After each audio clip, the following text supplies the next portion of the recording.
صنعت هسته‌ای داره شما دخالت کنید بگید باید و نباید যুদ্ধের হুমকি নয়, এবার সরাসরি আঘাতের ভাষা।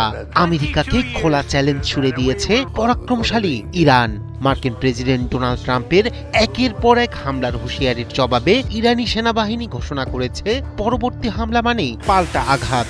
কোনো সতর্কতা নয়, কোনো বিলম্ব নয়। হাইপারসনিক ক্ষেপণাস্ত্রের নিশানায় মার্কিন যুদ্ধবিমানবাহী রণতরী, আর মধ্যপ্রাচ্য দাঁড়িয়ে আছে বিস্ফোরণের কিনারায়। শক্তির এই সংঘাতে হিসাবের ভুল মানেই সর্বনাশ। তেহরানের বার্তা একদম স্পষ্ট, প্রস্তুত খামেনির যোদ্ধারা, ভয় পায় না তারা। আঘাত এলে জবাব হবে ধ্বংসাত্মক। আর এই শক্তির পিছনে লুকিয়ে আছে ইরানের অপ্রতিরোধ্য হাইপারসনিক ক্ষেপণাস্ত্র।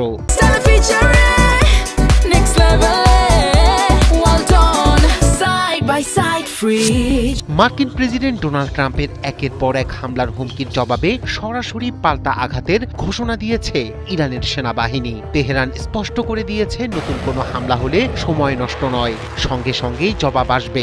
ইরানি গণমাধ্যম ইরান ইন্টারন্যাশনাল বলছে সর্বোচ্চ সতর্কতায় রয়েছে দেশটির সামরিক বাহিনী। সেনাবাহিনীর মুখপাত্র মোহাম্মদ আকরাম মিনিয়া বলেছেন, শত্রুপক্ষ যদি আবার ভুল হিসাব করে কোনো বোকামি পদক্ষেপ নেয় তাহলে তাৎক্ষণিক এবং কঠোর জবাব দেয়া হবে। সম্ভাব্য সব দৃশ্যপট সামনে রেখে পরিকল্পনা ও নির্দেশনা প্রস্তুত রয়েছে বলেও জানান তিনি। এই হুঁশিয়ারির কেন্দ্রে রয়েছে ইরানের আধুনিক ক্ষেপণাস্ত্র শক্তি। বিশ্লেষকদের মতে সাম্প্রতিক বছরগুলোতে ইরান যে ক্ষেপণাস্ত্র সক্ষমতা অর্জন করেছে তা বদলে দিয়েছে মধ্যপ্রাচ্যের শক্তির ভারসাম্য। এর মধ্যে সবচেয়ে আলোচিত হাইপারসনিক ক্ষেপণাস্ত্র ফাত্তা। এই ক্ষেপণাস্ত্র শব্দের গতির কয়েক গুণ বেশি গতিতে ছুটতে পারে এবং মাঝপথে দিক পরিবর্তনের সক্ষমতা রাখে, যা প্রচলিত আকাশ প্রতিরক্ষা ব্যবস্থার জন্য বড় চ্যালেঞ্জ। ইরানি কর্মকর্তাদের দাবি, অত্যন্ত নির্ভুলভাবে লক্ষ্যবস্তুতে আঘাত হানতে সক্ষম ফাত্তা। সমুদ্রভিত্তিক লক্ষ্যবস্তুর ক্ষেত্রেও এর কার্যকারিতা নিয়ে তারা আত্মবিশ্বাসী। তাদের ভাষায়, হাইপারসনিক প্রযুক্তির সামনে আর আগের মতো নিরাপদ নয় মার্কিন যুদ্ধবিমানবাহী রণতরী। শুধু ফাত্তা নয়, ইরানের হাতে রয়েছে মাঝারি ও স্বল্প পাল্লার একাধিক ব্যালিস্টিক ক্ষেপণাস্ত্র, যেগুলো উপসাগরীয় অঞ্চলে মার্কিন ঘাঁটি ও নৌবহরকে লক্ষ্য করতে পারে। পাশাপাশি রাশিয়ার ইস্কান্দার ক্ষেপণাস্ত্র প্রযুক্তি ইরানের হাতে এসেছে বলেও অনেক বিশ্লেষক ধারণা করছেন, যা তাদের আঘাতের সক্ষমতাকে আরও বহুগুণ বাড়িয়েছে।